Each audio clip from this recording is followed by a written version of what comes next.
Channel open. Welcome back to WeeklyTrek, a proud member of the Tricorder Transmissions podcast network. I am your host, Alex Perry. What's today's date? The date. Today's show was recorded on October 5th, 2019, about 5 hours after the end of New York Comic-Con's Enter the Star Trek Universe panel, and is current through the Star Trek Short Trek episode Q&A. Oh my God. So beware of spoilers. It's exciting to have updated the copy for a change. If you've been listening the last few months, it's been the end of Star Trek Discovery Season 2. That all changed today, which was very exciting. So let's get into the show. Good day, Voyager, and welcome to A Briefing with Neelix.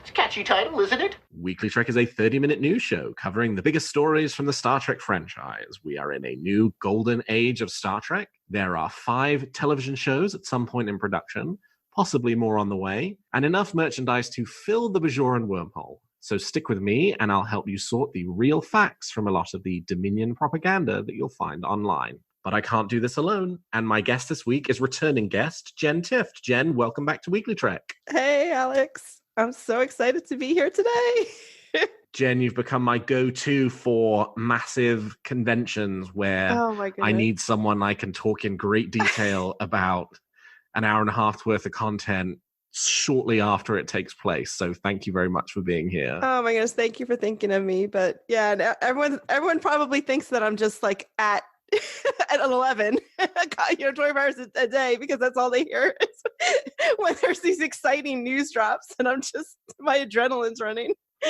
But I assure you, I'm not like that all the time. Well, Jenn, there are plenty of things to choose from this week, but I want to know something that's got you feeling good about Star Trek at the moment. What's got you moving at Warp 10? Oh, man. That is such a loaded question to ask today because there are so many things today that stirred up so many different emotions, and which one to go with, you know? I think if I had to pick one, it has to be watching a new episode of Star Trek today. Yes, that one's definitely mine. Yeah, unexpectedly getting to watch a new Star Trek, and it was awesome. And during the panel, I was at my kid's soccer game. And, so like whenever there's downtime, I check Twitter, see what's going on with it. And I saw that this Short Trek dropped, and I'm like, where's the whistle? Why isn't anyone calling a timeout right now? We got to stop what we're doing and watch the new episode of Star Trek that just came out. Of course, life goes on for everybody else. So you said, Coach, I need halftime to last about 14 minutes and 29 seconds. Yes. So I had to wait, like an hour or so until I could catch up on everything. But yeah. Oh, so what an unexpected treat that was. I know. I woke up this morning thinking that, we're going to get a good panel. We were going to get a couple of trailers. Didn't realize we would get a Short Trek thrown in too. I thought potentially they would show it in the room as one of those convention exclusives and then announce the release dates. But for Kurtzman to say, and you can go see it right now, was fabulous. Of course, it took CBS All Access a good 30 additional minutes after Alex Kurtzman said it was live for it to actually be live. But that's neither here nor there. Oh yeah, that's but I would have been happy with just a trailer of one Discovery trailer or a Picard clip. But instead we got 2 really pretty informative trailers, I think, and a new Short Trek, which I adore the Short Trek format, and this one was not a disappointment. It was a really good character study. I mean, I know we'll talk about it later, but so I don't want to give it any spoilers away either. Yes, well, let us go ahead and dive right in by turning to the week's top stories. There's a war going on, and I'm a reporter. So this week, our one and only story, which contains multitudes of stories within it, is the New York Comic-Con panel that took place today at the Hulu Theater at Madison Square Garden. Enter the Star Trek Universe return, just like it did at San Diego Comic-Con, for this time a focus on 2 of the shows, Star Trek Discovery and Star Trek Picard. And we will take them in turn. starting with Star Trek Discovery. And since we're already talking about it, we will do short treks first. There was a surprising announcement from Alex Kurtzman that the short treks were premiering starting today. And that Q&A, the first of the short treks, became available shortly after the Discovery portion of the panel had concluded for, importantly, folks in the United States. Later on the day, it became available in Canada. We still don't know yet what's going on with Netflix and the rest of the world, and if they will have the opportunity to see it soon. If you cast your mind back about a year, we were in the same situation with the short treks and international distribution. Netflix didn't release the short treks in conjunction with their US releases. They released them all at once about a week before. It might even have been the same day as the premiere of Star Trek Discovery Season 2. So trying to get some clarity on what's going on with the international release. So sorry for those of you who are not in the US, and that's why we won't dive too deep into spoilers on the short treks, because we don't want to spoil folks who haven't had the opportunity to see it yet. But for those of us who do have access to it, very exciting. The next short trek, The Trouble with Edward, will be premiering October 10th. Ask Not on November 14th. On December 12th, we will get 2 short treks, both of the animated short treks that were announced about a year ago by Alex Kurtzman, The Girl Who Made the Stars and A Fame and Dot. And then lastly, on January 6th, in the run-up to a certain release date, which we now know for a certain Star Trek Picard, which we'll talk about in a little bit, is The Children of Mars, which we've always speculated has been the Star Trek Picard related short trek. And I think this confirms that that's the case, because it's the last one prior to the premiere date for Star Trek Picard. We knew they were coming this fall, but it's really, really nice to finally have a release schedule. Isn't that right, Jen? Oh, absolutely. I've been waiting and waiting for this for so long, because there's only so much time between now and when Picard comes out. What a delight, to get one today.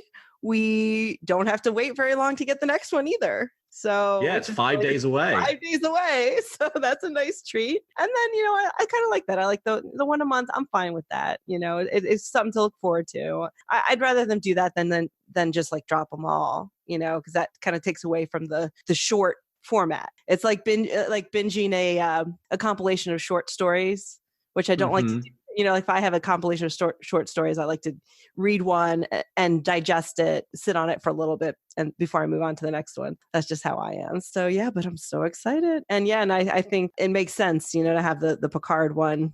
Then it comes out, maybe 2 weeks, a week and a half before the Picard show does. So that'll get us psyched for that. Yeah. So I'm happy with that release, with the release dates. And I'm so glad we just finally know. And we got to see one. And I feel so bad for our international brothers and sisters. I know. What are they doing? It is so ridiculous that they can't figure out how to release all this stuff on the same day worldwide. Like, it's not that hard. It makes no sense to me, because the first round of short treks, it's a new format. So who has the rights? Does this go with this go? Like, okay, fine. Like, I understand. But now enough time has passed that you think they would have put the short trek. They knew it was coming. They could have put the short treks into a contract with whoever they're working with, in time to release them. Because I think the way they're going to release Picard is the day after it's released in the US. It's released internationally. So that's right. I don't know why they couldn't have figured that out between the last round of short treks and this one. How to make that happen too. And there's certainly a question around that and the international release, because Netflix has the rights to Star Trek Discovery, Amazon Prime has the rights to Star Trek Picard. So does that mean we'll see the Spock Pike #1 short treks on Netflix and Children of Mars will be on Amazon Prime? My guess would be, if there is an issue, that's what it is.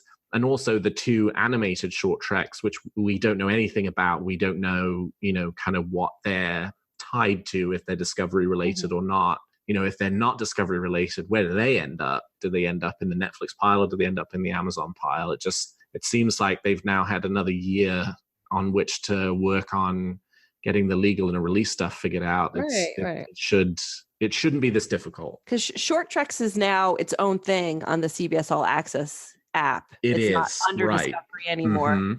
So, but I guess you're right. Maybe like the character, quote unquote, of Picard now belongs, maybe the way the contracts word it, they have access to anything with that, you know what I mean? Versus, so I see what you mean, how it'd be. It might not just be that they're all just in one bundle and they can sell the rights to whoever. I'm sure it's just more complicated than I know, but still, it's just, I can imagine how frustrating it would be. I mean, I couldn't wait an hour. I told you that story. I had to wait an hour to see the short trek and I was dying. So what a bummer. Agreed. Well, Short Treks wasn't the only Discovery news we got, because we got a new trailer for Star Trek Discovery Season 3.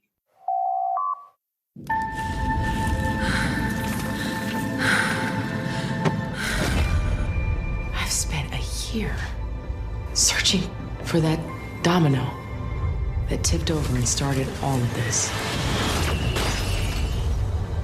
You believe in ghosts. What does that mean? That badge on your shirt. I watched this office every day, believing that my hope was not in vain. And that hope is you, Commander Burnham.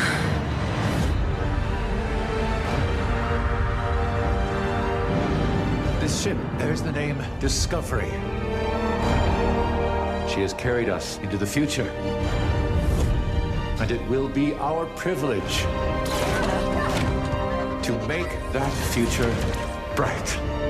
Let's see how this plays out, shall we? Where will you go? Wherever the answers are.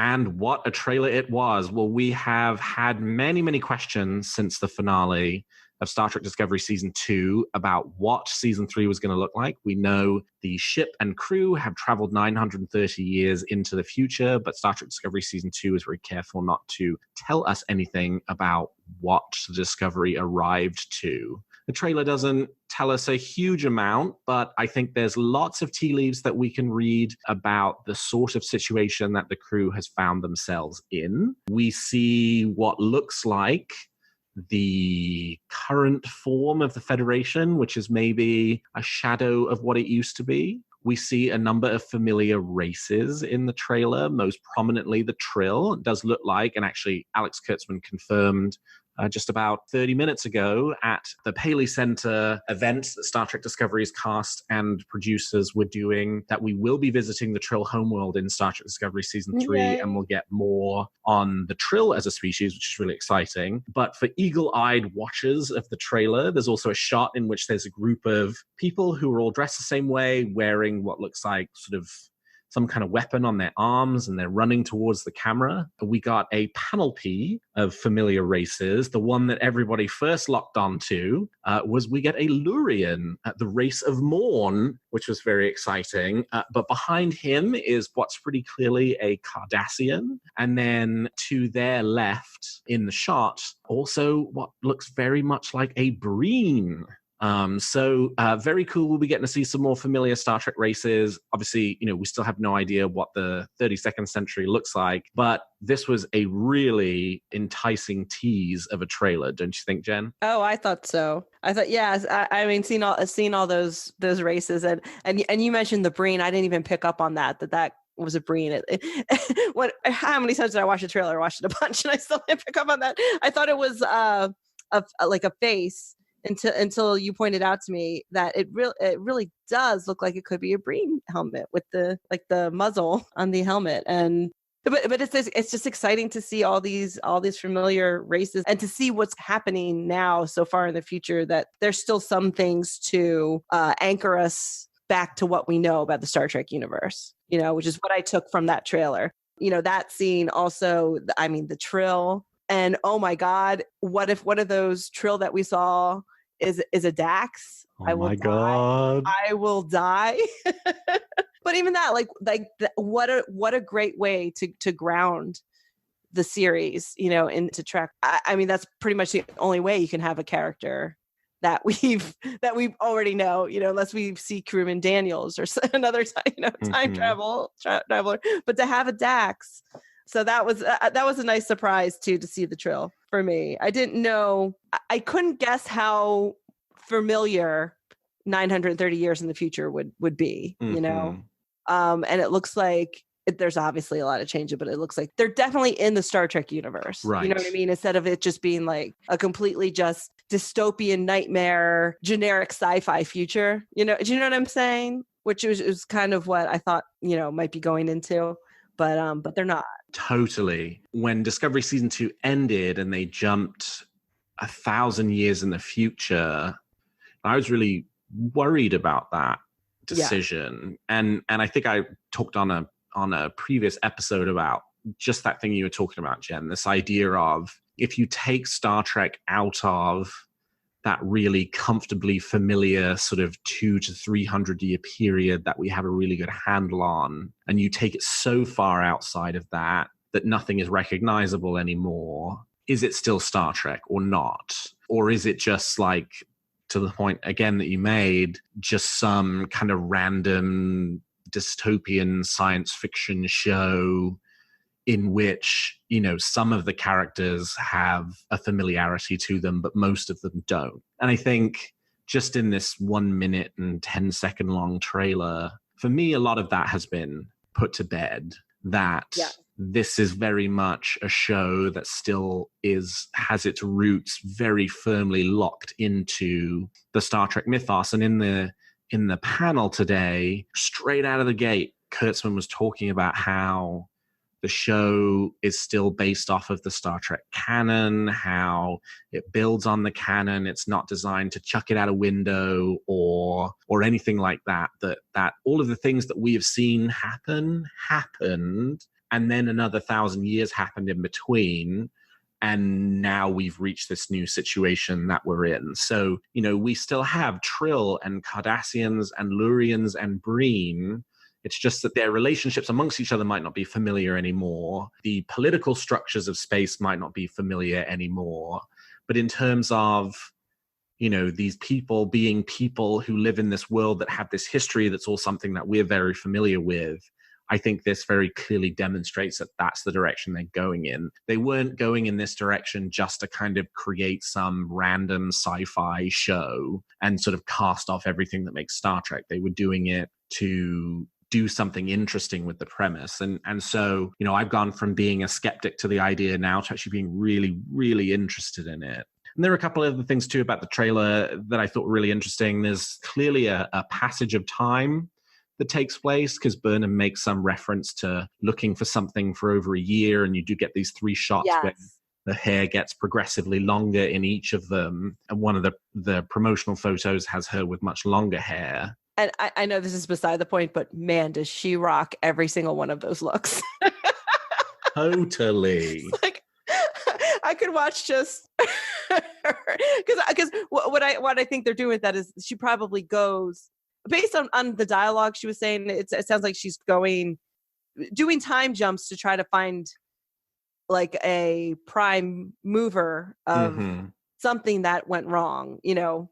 So I think they're probably using those hairstyles as visual cues of where she is in time for certain scenes. But but I could just watch, you know, a whole episode of that, just like her in different time periods, you know, rocking different looks.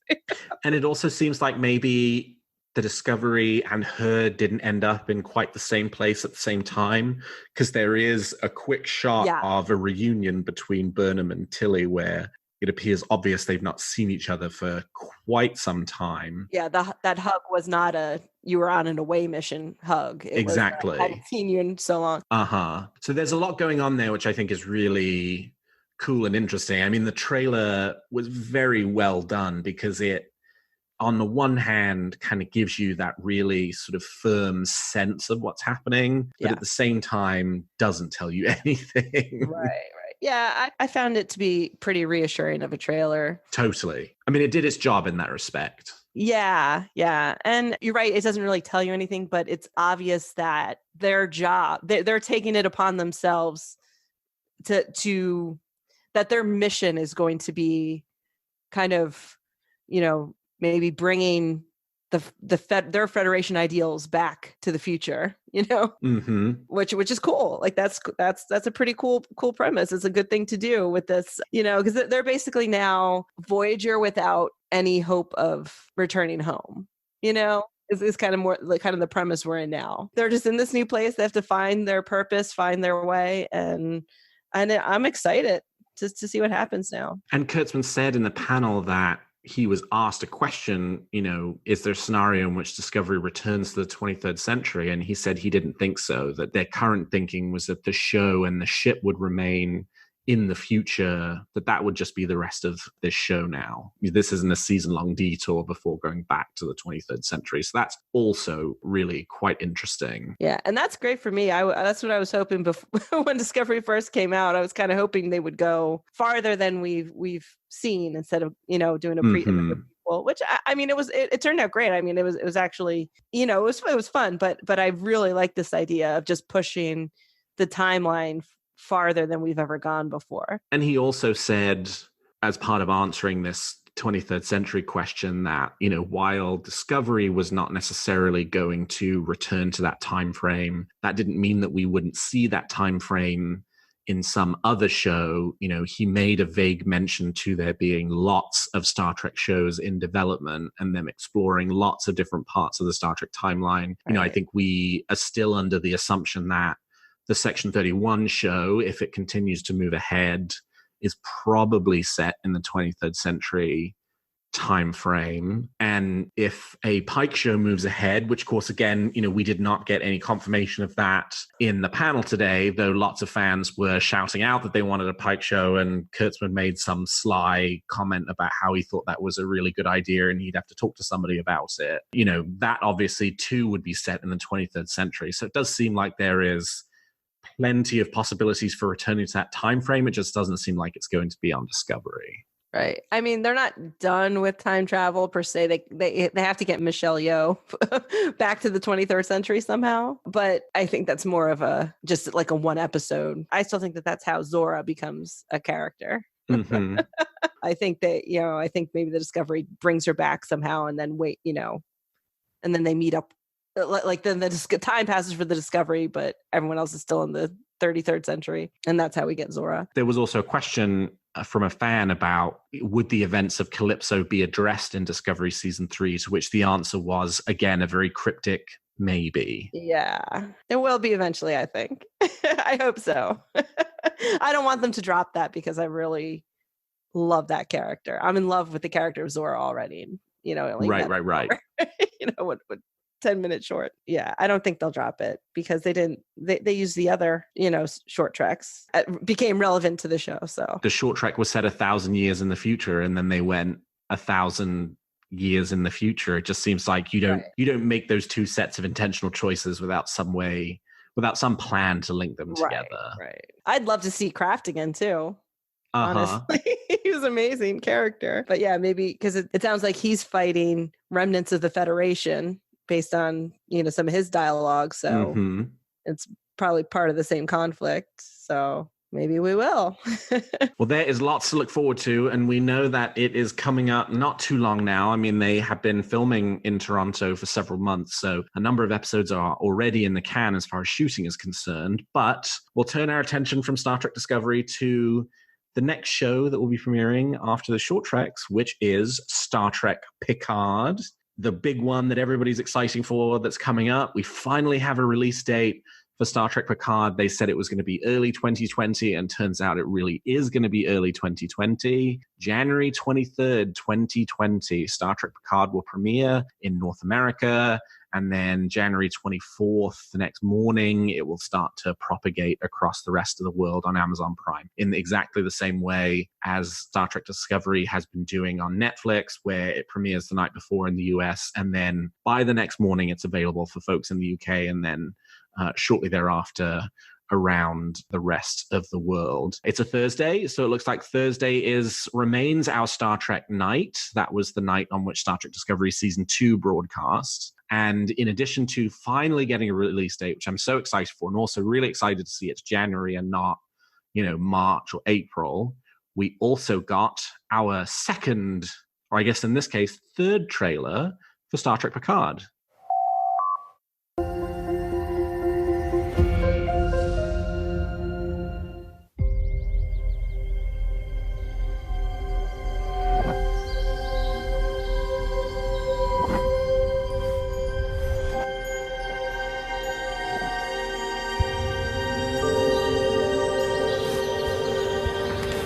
Would you like to finish it, Captain? I don't know how. That is not true, sir.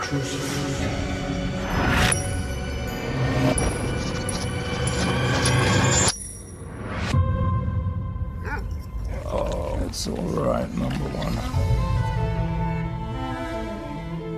I came here to find safety. But one is never safe from the past. Please, sir, someone's after me.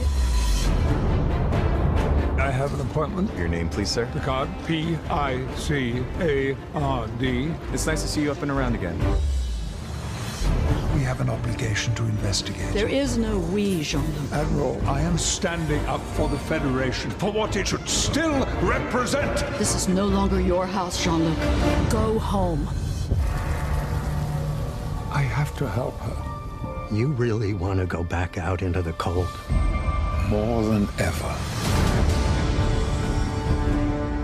I have a plan. Another top secret, unauthorized rescue mission. This is everything that ever mattered to me. I'm going with you. I need your skill and your courage. The past is written.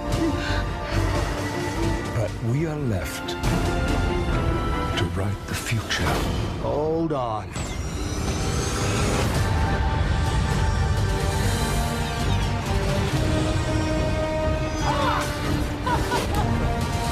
She was sent for a reason. I'll get the information we need.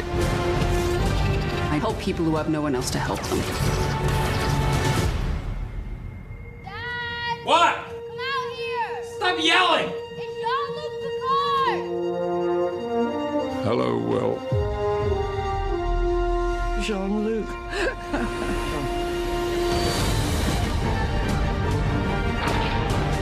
We all have a story, just waiting to be claimed.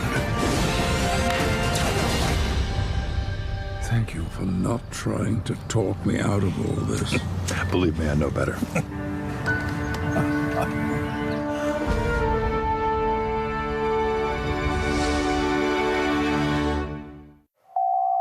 Wow, Jen. It's coming, and it's coming very soon. So soon. I'm so excited. So glad, like you said, I'm so glad it's in January 23rd. It's on my calendar. It's on my calendar. I'm going to book the day off. It's all going to be great. I've got, you know what? My Chateau Picard wine, my tracking number, it's coming on Monday. Yep, I've got my 3 bottles in. I've got one set aside for the premiere night. Yes, that's what I'm going to do. I'm going to drink it for the premiere. I'm going to have a nice Picard-themed evening. So if I'm drinking it alone, I will be really drunk by the time I get to the end of it. Oh, maybe pace yourself until the last, Yeah, quarter, right. Like sip it until the end. Oh man, that's funny. But yes, very exciting. What a trailer! What a trailer! It surprised me again, like because I really thought I knew maybe where this plot line was going to go based on the last trailer, and now with this trailer, I've totally changed my mind. On what I think is going to happen. Oh, it's so brilliant. I have questions. I have lots of questions, which is, what a good trailer does. But I have questions about androids now. Uh-huh. I have a lot of questions about 7. Mm-hmm. I need to know. Badass 7. Badass 7 was amazing. But I need to know which injured or dead person she's cradling and crying over. I need to know that now. Like I need to know that right now. She's crying as though the person she's holding is dead. Right. Like that's a you're dead cry. But what in the little brief moment that she's doing that, the voiceover is saying the past is written. Mm-hmm. So maybe this is a flashback to kind of show us where she is, maybe. Yeah, it could be. But in that case, then that's horribly sad too, because is this a character we know? Is this like it was hard to tell based on the hair but like, is this Chakotay? Is this, you know what I mean? Is this, like, you don't know. I need answers. Like, because it being, because is this a flashback? You're right. Or is this someone, this is obviously someone important enough to Seven that she's like hysterical, and I need answers. I need answers. I'm sold on it being Chakotay. No, it's the way that the Chakotay Seven relationship had to end with his death.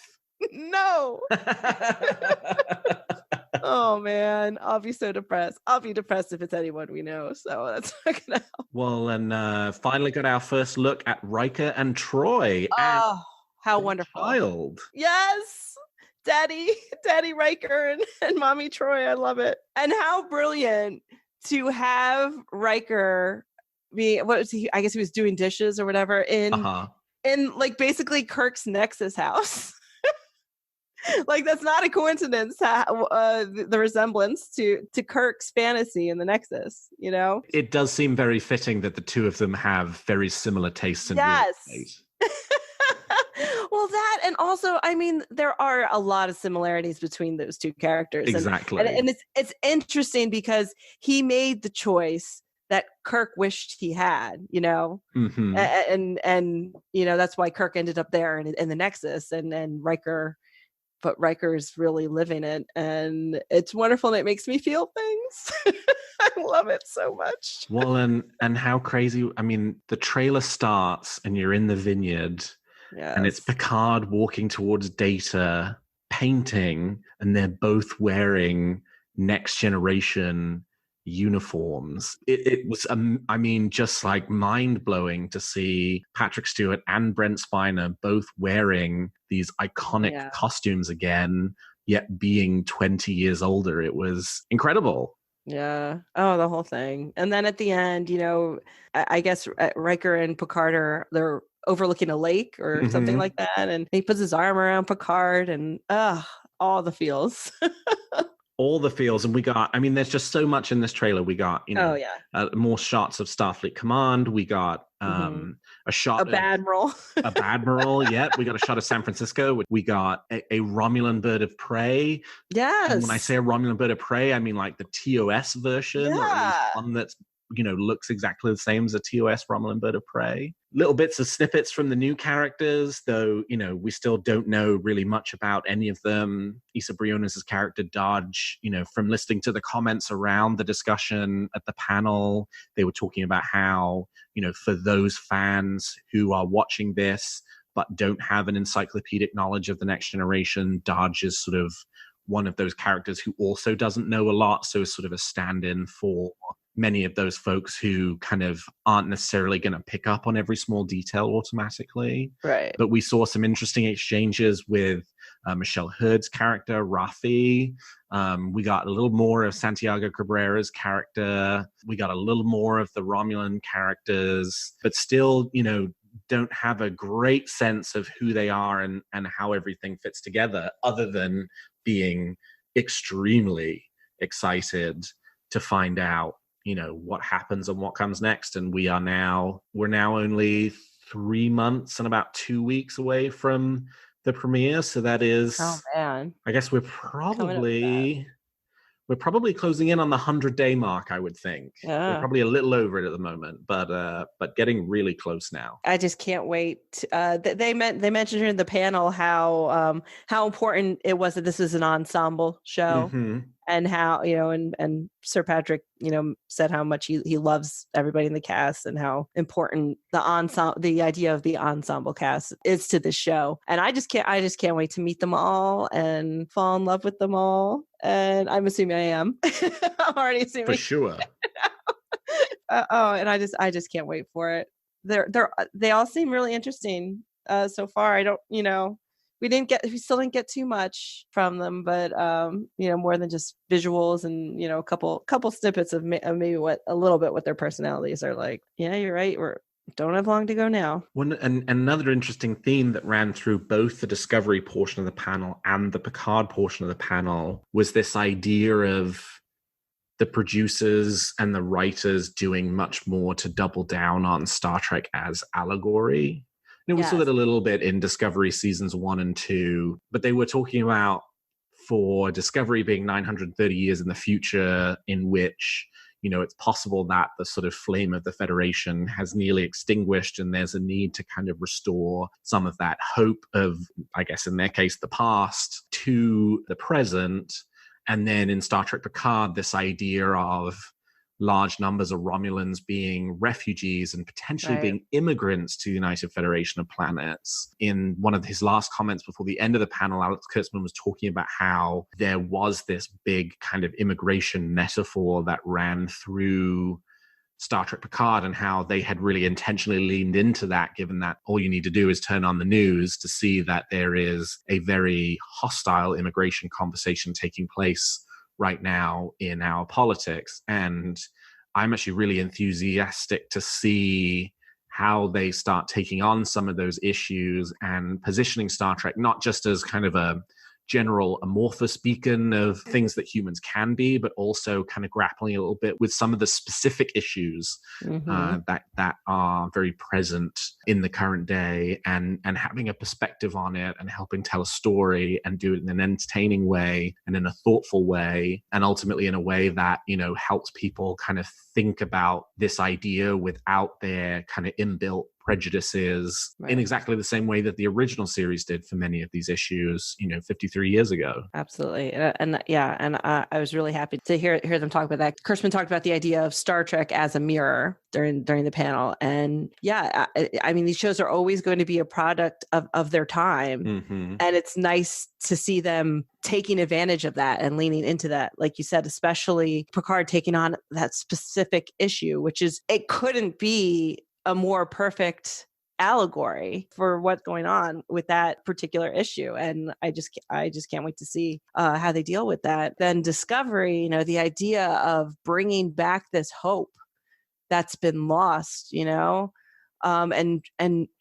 man, not only them maintaining their Federation ideals, but trying to bring them back to the, what are we in the 33rd century, 32nd century now? It's going to be actual hard sci-fi. Mm-hmm. Do you know what I mean? You know what? That's the feeling that I got from actually both those trailers. This is actual legitimate hard sci-fi, old school, political hard sci-fi. And I'm thrilled. I couldn't be more thrilled after with the direction everything's going after hearing these two panels. So I'm so excited.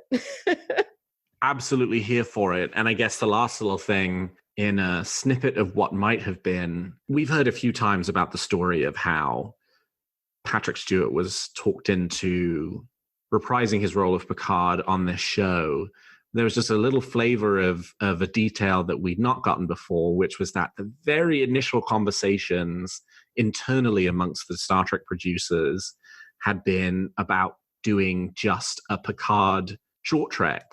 Yeah. And that the idea kind of spiraled from there into a show, and then they pitched it to Patrick Stewart and he said no, and then he said, well, maybe send me a written proposal, and then they got Michael Chabon to put together a written proposal, and Patrick loved it, and the rest is history. But we didn't know that little detail before, that the initial conversation had been around doing it just a short trek that had been focused on Picard. And I mean, how incredible that now we're getting 10 episodes with potentially 2 more seasons yet to come. You're so lucky. A total of 30 episodes, each 45 minutes to an hour rather than just 15 minutes. Though you've talked in the past about this idea of doing many more 24th century short treks and then being good ways of checking in on old characters. It is interesting to see that's the kind of thing they were at least thinking about at one point, with this idea of just doing a 15-minute check-in on Picard. And that's hopeful that maybe they'll consider that format for other characters. Exactly. That might not warrant, their own show, but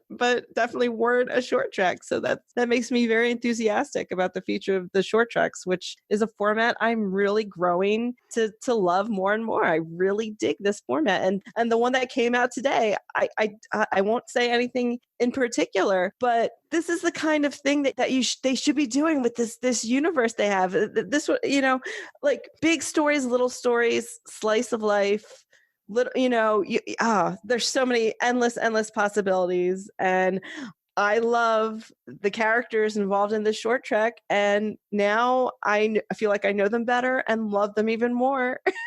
And and I feel like I know something now that I didn't before, which is just thrilling. Oh, I just love it.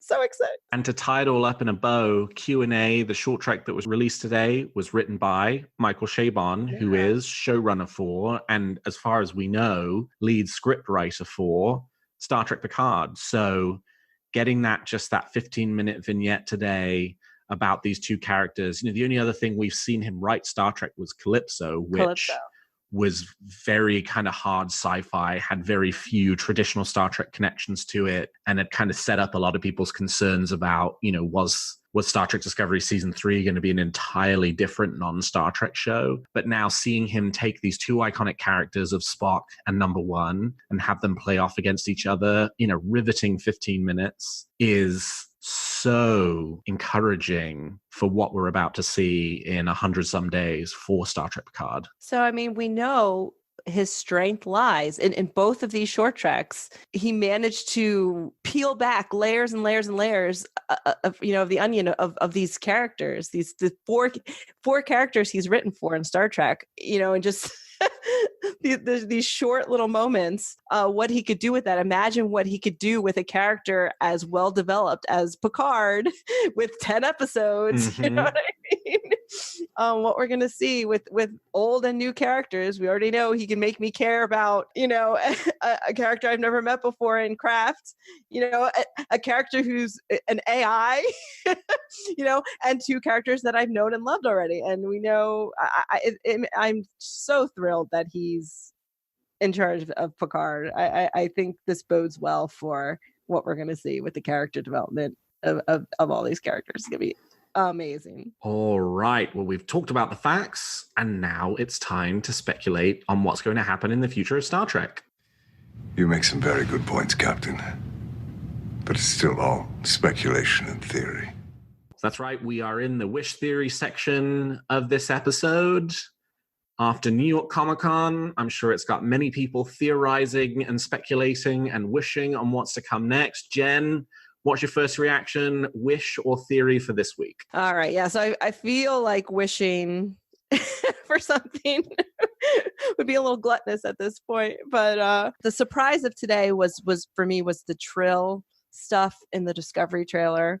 So my wish for today is that either one of those Trill that we saw in the trailer or another Trill that we meet in the pools around the pools is a Dax, and I really just want that character back. Dax is my all-time favorite character, and I think it'd be nice to have somebody who's rooted, a character who's rooted in everything that we already know. It's always nice that when the audience knows things that the characters don't, kind of, you know what I mean? Because Michael Burnham isn't going to have the background we do with Dax, so which would make for some interesting interactions. I think it's also a way to give us a character that you're already going to root for, you're already in love with, because this person is Curzon and Jadzia and Ezri in a way, and I really.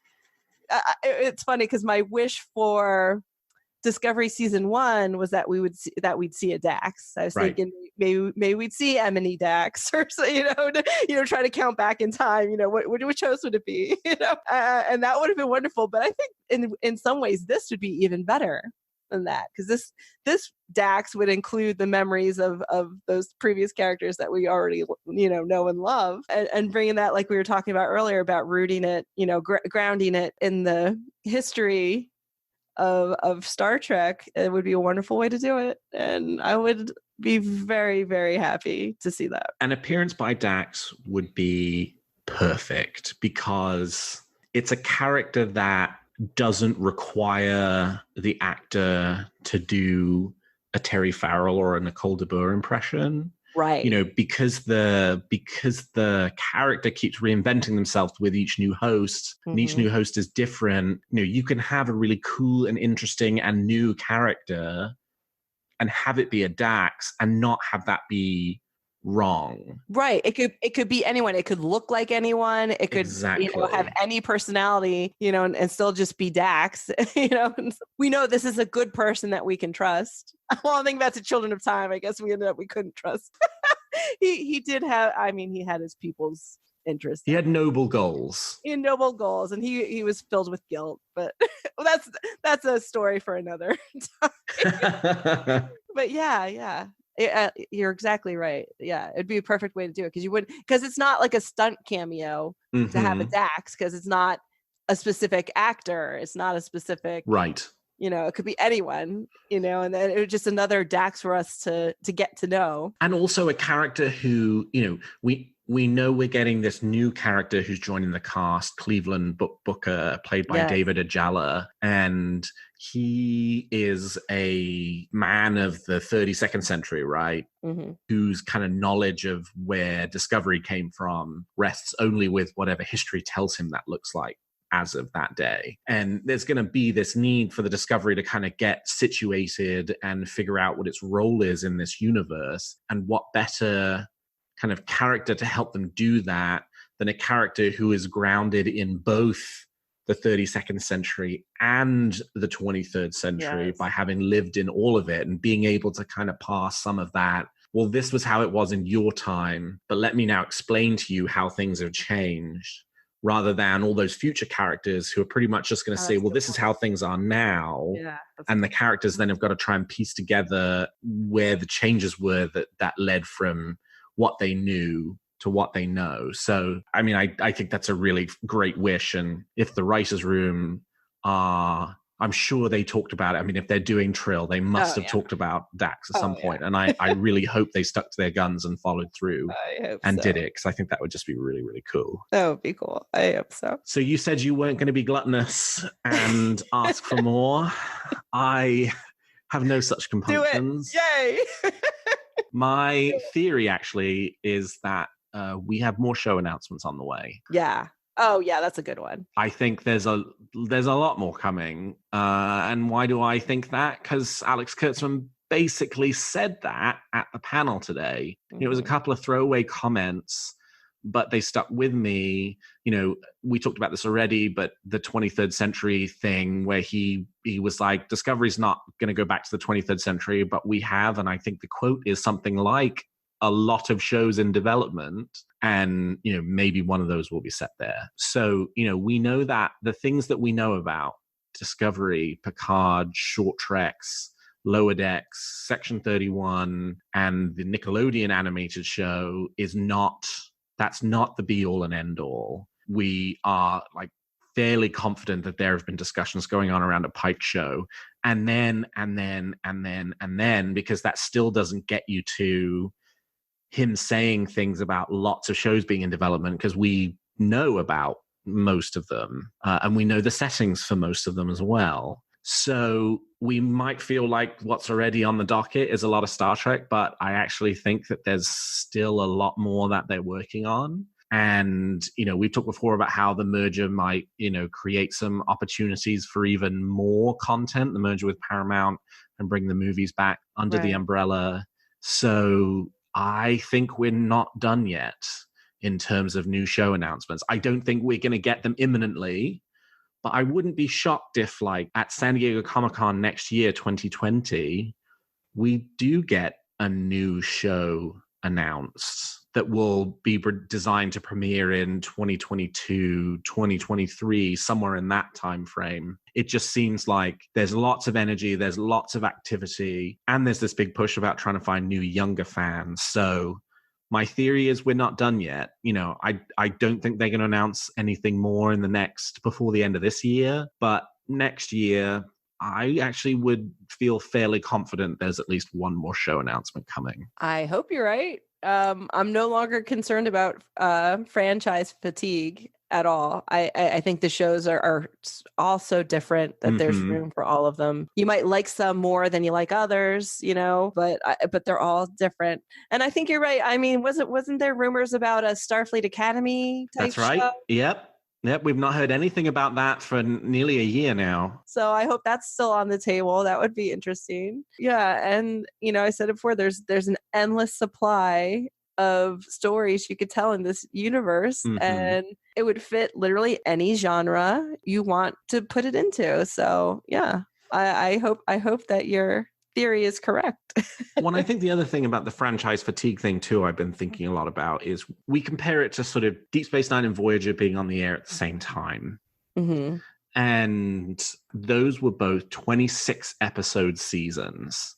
So you had 52 hours of Star Trek every year. It was a glorious time. It was a glorious time. I mean, 52, you know, they were running concurrently, but if they ran back to back, that put you at the whole year's worth of Star Trek content. Incredible. We're not there yet. Even though when you run through the list of shows, you end up with like 5 shows.